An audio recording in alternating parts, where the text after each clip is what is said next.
최근에 말이죠. 그러니까 2주 전, 지난주, 어린이날 연휴, 그리고 이제 오늘 이렇게 이어지는 분위기 속에서 한동훈 전 비대위원장의 정치적 위상이 착착착착 변하는 느낌이 듭니다. 보름 전만 해도 제가 만나는 거의 모든 정치평론가들의 이구동성으로 한동훈 전 비대위원장이 이번 전당대회에 나오면 안 된다. 10명한테 물어보면 9명이 안 된다고 그랬습니다. 당위론적으로도 안 된다. 그리고 현실론적으로도 불가능하다. 그랬거든요. 그런데 오늘 아침까지 제가 만나본 거의 모든 정치평론가들, 정치부 기자들 나올 수 있을 것 같은데? 아니야, 나와야 될 것 같은데? 이런 얘기로 분위기가 완전히 바뀌었습니다. 심지어 오늘 경향신문이 이것을 세 가지로 일목요연하게 정리를 했습니다. 세 가지. 첫 번째는 한동훈 위원장이 최근에 보이고 있는 여러 가지 언행, 움직임을 보면은 결심을 굳힌 것 같다. 아직도 선택을 왼쪽으로 갈까 오른쪽으로 할까 갈림길에서 그냥 은인자 중 앞으로 1년 동안 딱 숨어 있을까 아니면 지금 6월 말이나 7월 초에 여의도에 드디어 모습을 드러내서 당대표에 도전할까 이 양갈래길이 있다면 고민을 하고 있는 상황이 아니라 이미 결정을 한 것 같다. 왜? 지난 토요일 날 5월 3일 날 국민의힘 당직자들 만났잖아요. 지금 국민의힘에는 황우여 비대위원장이 들어와 있죠. 지금 국민의힘의 지도자가 누굽니까? 여러분. 지금 국민의힘 지도자가 누굽니까? 윤재욱 원내대표입니까? 황우여 비대위원장입니까? 아니면 한동훈 전 비대위원장입니까? 형식상으로는 황우여 비대위원장이 국민의힘이 지도자여야 맞지요. 그런데 아마 길 가는 사람 10명 붙잡고 물어보면 다 한동훈 아니야 아직도? 한동훈 영향력이 제일 큰 거 아니야? 이렇게 대답하는 사람들이 더 많을 겁니다. 지금 이제 상황은 그런 겁니다. 그런데 그 상황 속에서 한동훈 전 비대위원장이 당직자 20명을 만나서 여기 중국집에서 만났다는 겁니다. 그 저녁을 길게 먹은 것 같아요. 한 서너 시간. 먹으면서 한동훈 비대위원장이 내가 전당대회에 나가겠다 안 나가겠다 이런 얘기를 그 자리에서 하겠습니까? 그 아마추어죠. 뭐라고 했느냐. 종종 만납시다 그랬습니다. 정기적으로 만납시다. 종종 얼굴 봅시다. 이게 무슨 뜻입니까? 이미 당을 떠난 사람, 이 선거에 대한 총체적인 책임을 지고 물러난 사람이 얼굴을 종종 보자니 종종 만나서 뭐 안부 인사나 주고받자 그런 뜻이겠습니까? 당직자가 20명이나 모여 있는데 종종 보려면 어떻게 해야 됩니까? 당대표로 복귀해야 되죠.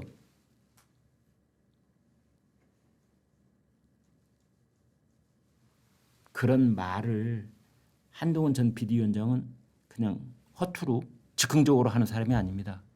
아마 그런 말들이 다 준비되어 있었을 겁니다. 마지막으로 뭐라고 이것을 보도되게 하지? 정기적으로 종종 만나자. 그거는 복귀가 임박했다는 메시지를 전하고 있다. 그런 해석이 가능한 겁니다. 두 번째로는 지금 국민의힘은 22대 국회에 새로 들어갈 당선자들도 있지만 낙선자들도 있습니다. 그런데 이 낙선자들 첫목회 첫 번째 목요일 날 만나자는 이 사람들 특히 낙선자들이 수도권에 집중되어 있습니다. 이 사람들이 한동훈 전 비대위원장의 강력한 지지세로 결집되어 있습니다. 왜? 국민의힘은 지금 주인이 없어요. 황우여 비대위원장은 곧 떠날 뿐입니다. 관리형 비대위원장. 자타가 다 관리형 비대위원장. 최근에 말이 좀 바뀌고 있더군요. 나를 관리형으로만 보지 말어. 나도 혁신할 수 있어. 국민이 관두라고 할 때까지 나 혁신할 거야. 혁신하겠다는 건 좀 오래 앉아있겠다 그런 뜻이거든요. 황우여 비대위원장은 용산 대통령실과 코드를 맞춘 듯한 그런 말을 어제 오늘 좀 하고 있는 것 아니냐 이런 분석도 나오고 있습니다. 윤재욱 원내대표도 당권에 대한 도전의 생각은 전혀 없는 것 같습니다. 그렇다면 지금 당권 도전하려고 하는 사람들이 있잖아요. 이름들 나경원, 뭐 원희룡 그 몇 사람들이 있는데 여기서 다 일일이 얘기하지는 않겠습니다. 한 서너 명 됩니다. 근데 그 사람들이 한동훈 대체 가능 인물이냐? 아주 간단합니다. 아주 간단합니다. 한동훈을 대체할 수 있을 것인가? 지금 국민의힘 사정상 대답은 NO 이겁니다. 앞으로 두어 달 동안 한동훈 말고 국민의힘을 끌고 갈 동력을 가진 인물은 없을 것이다. 그게 현실론입니다.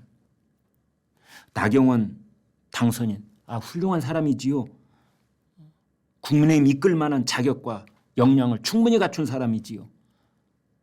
선수로 보나 이번에 당선된 스토리로 보나 또 원내대표까지 역임했던 과거로 보나 나경원만한 인물이 어디 있겠느냐. 찬성입니다.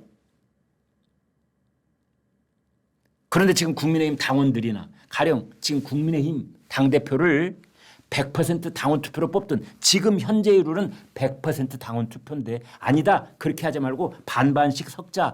국민의힘 당원 의견 50%, 일반 국민 여론 50% 반반씩 섞거나 아니 당원들 의견은 이제 지금부터는 역선택에 관한 제도적 장치를 좀 마련해서 보완을 한 다음에 국민의 여론 100%로 당대표를 뽑자. 어떤 식으로 하든 나경원이 한동훈 이길 수 있겠어?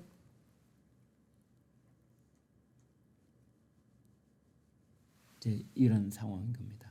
지난번에 김기현 대표를 뽑았을 당시의 전당대회 때처럼 용산 대통령실이 강하게 개입하지 않는다는 그런 전제하에 지금은 뭐 개입할래야 할 수도 없을 것입니다만은 지난번에 왜 김기현 대표 후보를 겨룰 수 있는 사람들을 용산 대통령실이 차례차례 주저앉혔잖아요.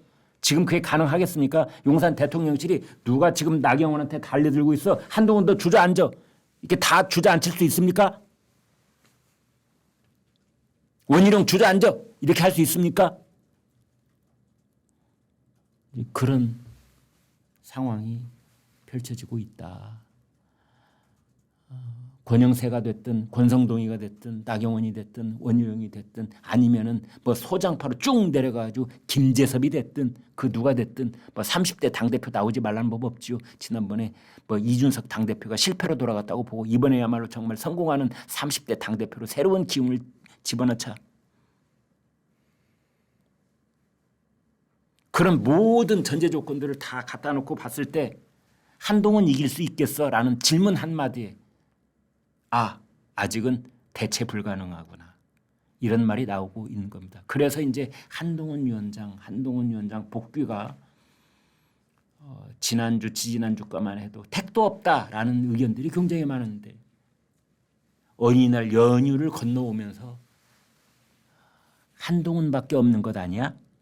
라는 쪽으로 분위기가 바뀌고 있다는 거죠.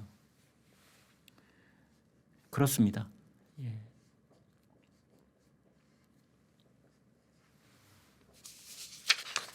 그리고 이제 또 하나는 한동훈 말고 다른 쪽에서 뭐가 나오려면 그 국민의힘이 변해야 되는데 국민의힘이 한동훈 없이도 한동훈이 이제 총선 패배에 책임지고 사퇴한 이후에 국민의힘의 소장파 그룹이 강력하게 작동하기 시작해가지고 새로운 바람을 막 일으켜서 우리가 한동훈을 잊어버릴 만큼 한동훈이 아쉽지 않을 만큼 어떤 신바람이 일어난다.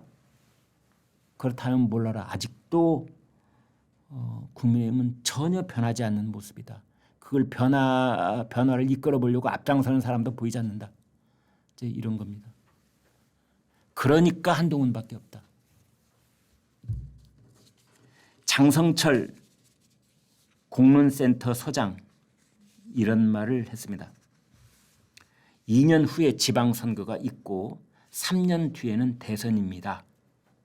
한동훈 전 위원장이 정치적으로 홀로 서기를 할 이벤트는 이번 전당대회밖에 없습니다. 김병민 전 최고위원, 영남 그리고 60대 이상의 올드한 느낌이 총선 참패 이후에도 변한 게 없습니다. 1948년생인 황우여 비대위원장은 과거의 느낌이지 미래의 느낌은 아닙니다. 당의 한가로운 모습이 불거진다면 한동훈 본인이 나설 수밖에 없다고 판단할 것입니다. 지금 이런 얘기를 하고 있는 겁니다.